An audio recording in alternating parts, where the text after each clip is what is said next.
I have a question. So you're big into cars. Yeah. Me too as well. Can you tell the audience how important having a nice car is for networking, brotherhood, community?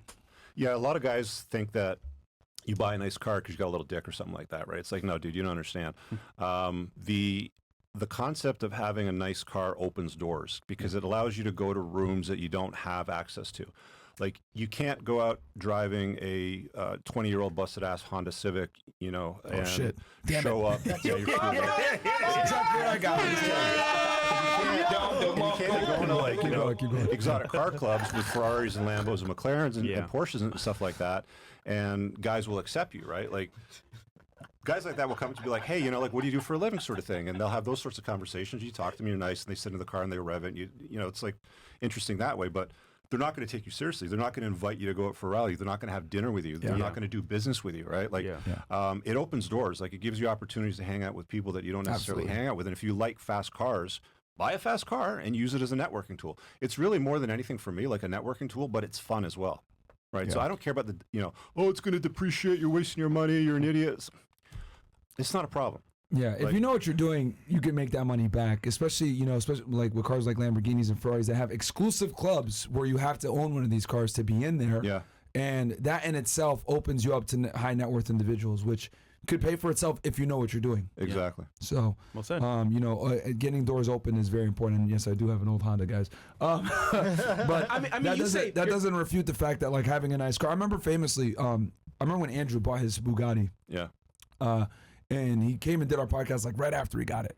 And he was saying, you know, the reason why I spent $5 million on the car wasn't for the fucking car.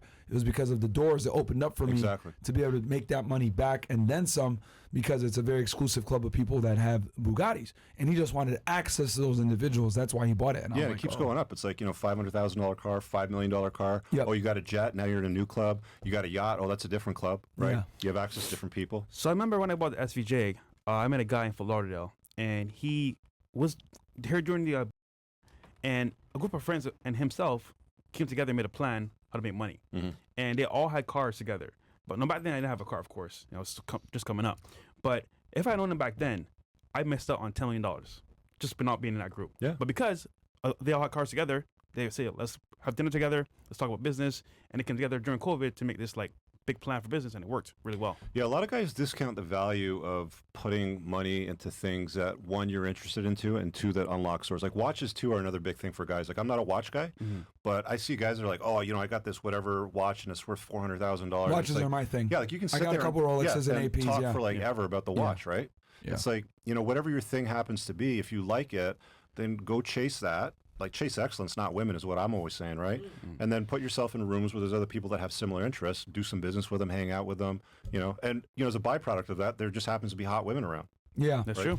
You know, they seem to like money for some reason. Shocking, right? Yeah. I like watches because watches hold value. I got a couple Rolexes and an AP, and I like that they hold value. They're good talking. It filters out a lot of idiots because if you even know about this watch or you're a collector, then it automatically puts you in a certain tax bracket.